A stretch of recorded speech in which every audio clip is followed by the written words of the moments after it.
Well, good morning. No, good afternoon. I tell a lie. What a beautiful afternoon. I mean, sun is shining. There's hardly any wind. I mean, it's just gorgeous. If this is summer, bring it on. This is fantastic. Just been out and had tea and buns with my buddy over there. And we went to our fish shop and bought a whole load of fish. Gurnard and red mullet and hake and some dabs and some herring, and it was all absolutely delicious. Bought some black bream as well. Never tried that, black bream. So that's going to be interesting to have a crack at some black bream, see what that tastes like. So we just got in, and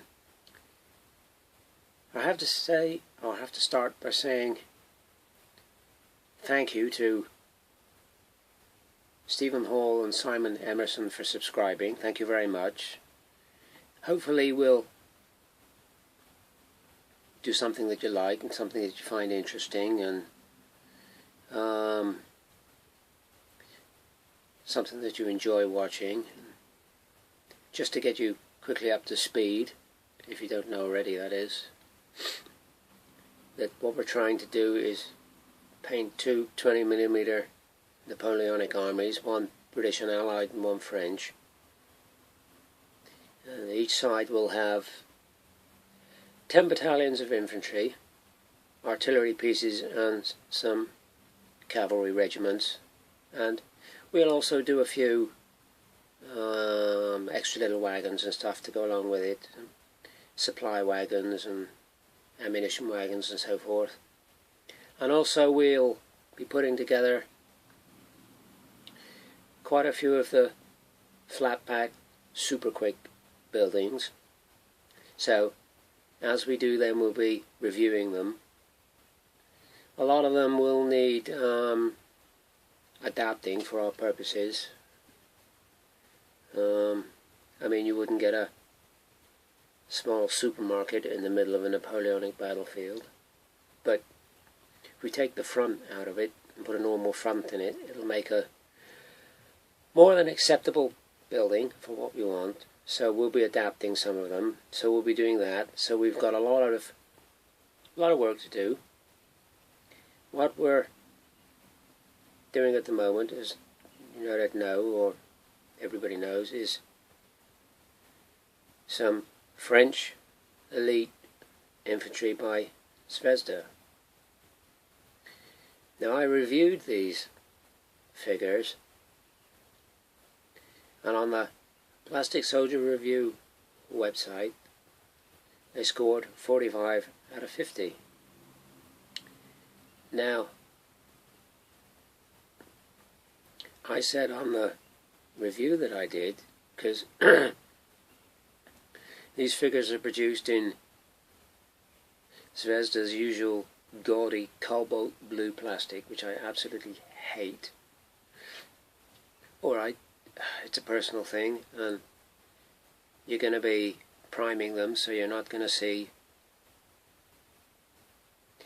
the cobalt blue. But just while you're deflashing them and cleaning them up and so forth, I don't like that at all. But it's just me. But what I did say on the review was that I couldn't see some of the detail, and I hoped that once I'd prime these figures with the primer, I hoped that some of the detail would jump out. Well, I can tell you I've primed them, and unfortunately the detail has not jumped out, to which I am disappointed, to be honest with you.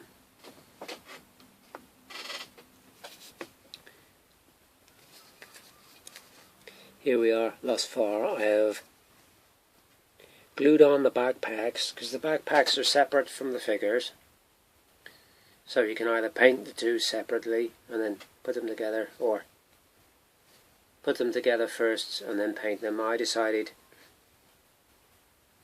put them together first, because trying to hold something as small as a backpack and paint it, or trying to find a way of putting it on something to paint it, it's just... So I just decided to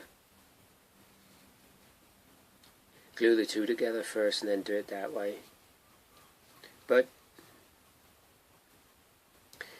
they're not going to be the easiest figures to paint by any means, because some of the detail just really isn't there, you know, and you're struggling to see where things are and where things go. You know, you're looking at the webbing and where does this strap go? I can't see where it goes because the detailing is not very crisp. I mean, the faces particularly are not that crisp. I mean, they're certainly not on the same lines as a Italeri figure. So, in actual fact, I have to confess, I have a confession to make here, that I almost gave up. I started them and I'm not sure that I'm going to do these. I'm going to scrap these and do something else.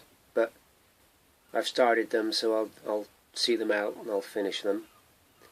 But I may think differently when I get a lot more colour on them and I sort of know where I'm going with them. I might think differently, but I mean, on the Plastic Soldier Review website, as I told you, they scored 45. Historical accuracy, they scored 10 out of 10. Pose quality, 10 out of 10. Pose number of different poses, they scored 7. Sculpting, they scored 9 out of 10. And for moulding, they scored 9 out of 10. Would I give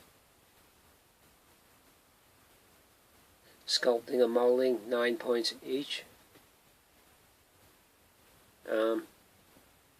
No, I wouldn't. Sculpting I certainly wouldn't give 9, because it's not very sharp, it's not very clear. As a painter, in places I'm not sure where I'm going with them. I can't see where I'm sort of going, what I should be painting and what I shouldn't be painting, because it's just, the detail is not there. What would I give them for sculpting? Out of 10? 6 maybe, something like that. I mean, the moulding is not too bad, yeah, I suppose. But I'm not enthusiastic about painting these figures now I've started. But I will do it. And I'll get them finished. And I may think differently when I get so far into them and there's a lot of colour on them. I may think of that. Because, like we always say, and it's very true, the old adage keeps cropping up time and time again, and I keep telling you this, that you can take an average figure, give it a good paint job, and it changes it enormously. And I'm sure hoping that's what's going to happen with these figures. One of the other gripes was with these figures, and I tended to agree with it, and on the PSR website they said the guy with the horn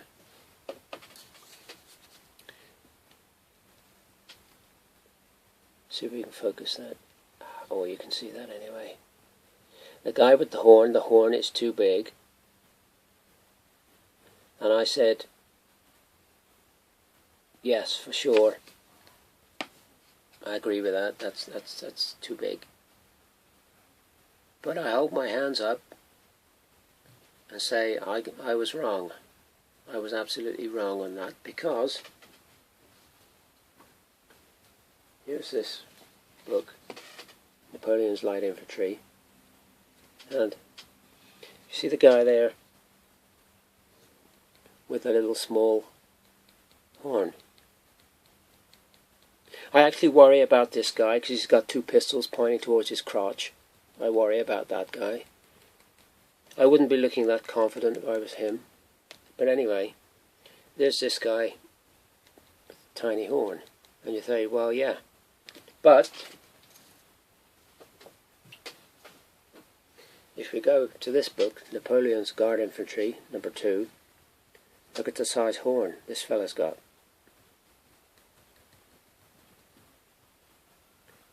So, I was wrong. Well, going by this anyway, I was wrong. PSR review was wrong. Zvezda was right.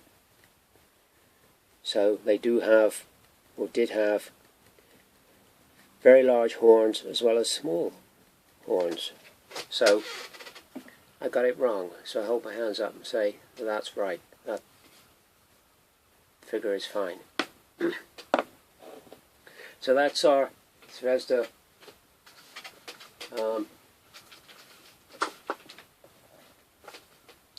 elite infantry. I couldn't think of that then. Elite infantry. The only other thing is, before I go and listen to the World Cup and start these figures, is the postman has been today. The postman cometh. And he's bought me these. So I'm highly delighted, because these two books I have been waiting for. And this book is, nothing in there, Solo Wargaming by Donald Featherston. So this is going to give me a good idea of what I can do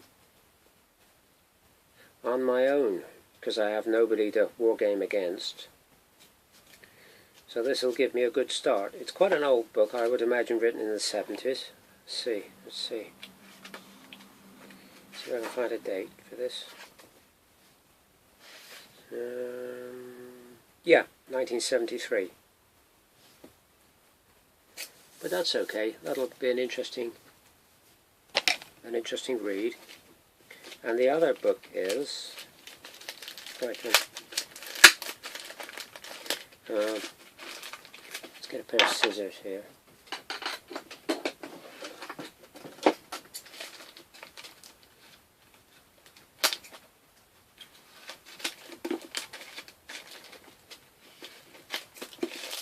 If I remember rightly, it's by the same guy.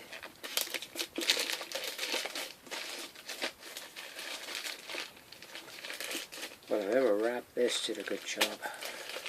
Yeah, here we go.